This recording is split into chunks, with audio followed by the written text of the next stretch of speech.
సాకులు చెప్పుకుంటూ కూర్చుంటారా? అదేం చేసినా ఈ ఇంటి పని మనిషే. నాన్నేమో ఇంటి కోడలు అంటారు, నువ్వేమో ఇంటి పని మనిషి అని అంటావు. తండ్రి కొడుకులిద్దరూ ఆకాశానికి ఎత్తేస్తుంటే ఇంకా ఏంటత్తయ్య మీరు తేలిగ్గా తీసుకుంటున్నారు? పచ్చగా పచ్చళ్ళ వ్యాపారం వెలిగిపోతుందనుకుని సంబరపడిపోతుంది.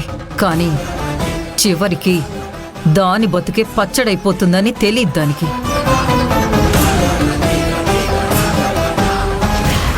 ఏంటో ఒక్కొక్కరు ఒక్కోలా అంటున్నారు. జరిగేది మాత్రం జరిగిపోతుంది. జరగనివ్వను. దానికి ఎవరు సపోర్ట్గా ఉన్నా సరే ఎదగనివ్వను.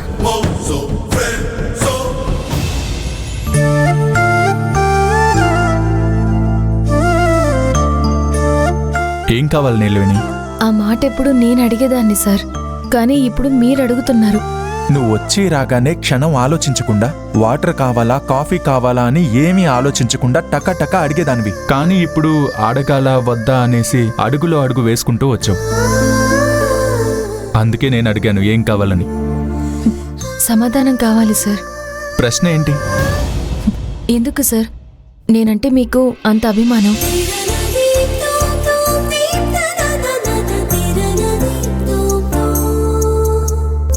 చెప్పండి సార్, నేనంటే ఎందుకు మీకు అంత అభిమానం?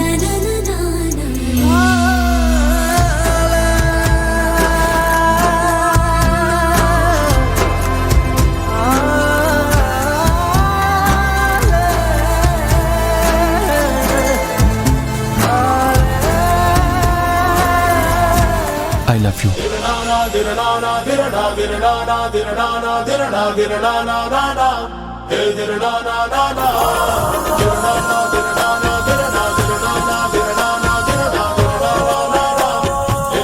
అవును నిలవేణి, నేను నిన్ను ప్రేమిస్తున్నాను. నువ్వు అభిమానం అనుకోవచ్చు, 100% ఇది ప్రేమే. మొదట్లో నిన్ను పట్టించుకునేవాణ్ణి కాదు, కానీ నేను తాగొచ్చినా అర్ధరాత్రి వచ్చినా వామిటింగ్ చేసుకున్నా షూస్తో అలాగే బెడ్ మీద పడుకున్నా నన్ను పసిబిడ్డలా చూసుకున్న నిన్ను చూసి ఈ అమ్మాయికి ఎందుకింత ఓపిక, తను చేస్తున్న ఈ సేవకి తిరిగి నేనేం చేయాలి, ఏమివ్వాలి అనుకున్నాను. కానీ నాకిప్పుడిప్పుడే అర్థమవుతుంది, నేను నీకు మేలు చేయాలంటే నిన్ను ప్రేమించాలి, నా మనసు నీకివ్వాలి. అలాగే నువ్వు అడిగిన ప్రశ్నకి సమాధానంగా ఒక్క మాటలో చెప్పాలంటే ఐ లవ్ యూ. అది చాలు.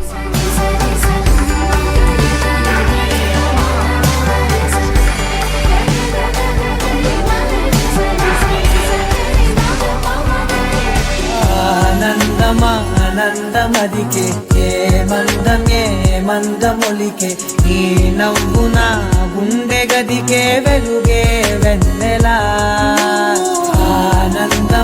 ఆనందమదికే ఏ మందమొలికే ఈ పిలుపున అడుగునదికే పొంగే వరదలా.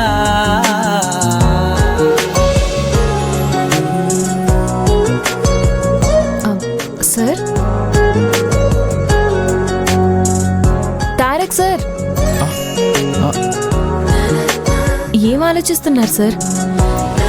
నేను అడిగిన దానికి జవాబు చెప్పకుండా కన్నురెప్ప కూడా కొట్టకుండా అలాగే చూస్తూ ఉండిపోయారు. ఏమైంది? నా మనసులో మాట నీకెలా చెప్పను నిలవేణి. సార్ ఏదైనా సమస్య? నువ్వేం అడిగావు? నాకెందుకు నీ మీదింత అభిమానం అనే కదా. చెప్పండి సార్. చెప్తాను, కానీ ఇప్పుడు కాదు, సమయం వచ్చినప్పుడు చెప్తాను.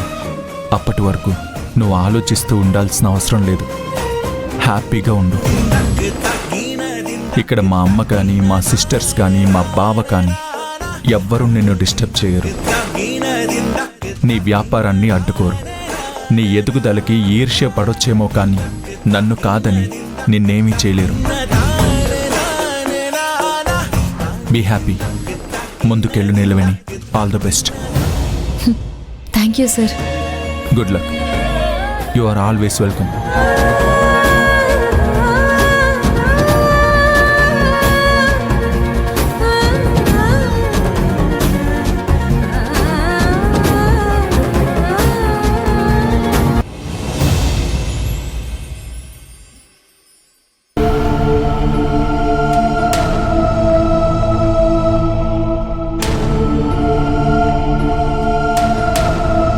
కాదంబరి, ఏంటి ఇంకా నిద్రపోలేదా? మీ తండ్రి కొడుకులు నాకు నిద్రొచ్చేలా చేస్తున్నారా? ఇక్కడ 2 విషయాలు గమనించాలి కాదంబరి. 1 ఆనందంతో నిద్ర రాకపోవడం, 2 ఒత్తిడికి నిద్ర రాకపోవడం. మరి ఇందులో ఏదనుకోవాలి? మీరు నాకు ఆనందాన్ని కూడా మిగిల్చారా? ఎందుకలా అనుకుంటున్నావు? పేపర్లో పడ్డవాడి ఫోటోతో మన పరువు మొత్తం పోయింది. బాగున్నాడు కదా, నా ఫ్రెండ్స్ కూడా చాలా మంది మెచ్చుకున్నారు. మీకు నచ్చితే మీరు ఫ్రేమ్ కట్టించుకోండి, కానీ మీ కొడుకు ఆ నీలవేణి కోసం మన బిజినెస్ మొత్తం నాశనం చేశాడు. అలా ఎలా చెప్తావు కాదంబరి? నేను చెప్పక్కర్లేదండి, కళ్ళ ముందు ఎక్స్పీరియన్స్ కూడా అయ్యింది కదా. ఫోటో చూశాక కాంట్రాక్ట్ కూడా వదులుకున్నారు. 100 కోట్ల టర్నోవర్ ఉన్న మన బిజినెస్ కి వారసుడైన తారక్ ఇలా ఎందుకు ప్రవర్తిస్తున్నాడని డౌట్లో పడిపోయారు. మనతో వ్యాపారం చేయడం వల్ల ఇబ్బందులు ఎదురవుతాయేమో అన్న భయంతో క్యాన్సిల్ చేసుకున్నారు. ఫోటో చూసి ఊహించుకునే వాళ్లతో మనకు వ్యాపారం ఏంటి? వాళ్ళు వెనక్కి వెళ్ళిపోవడం మంచిదైంది కాదంబరి.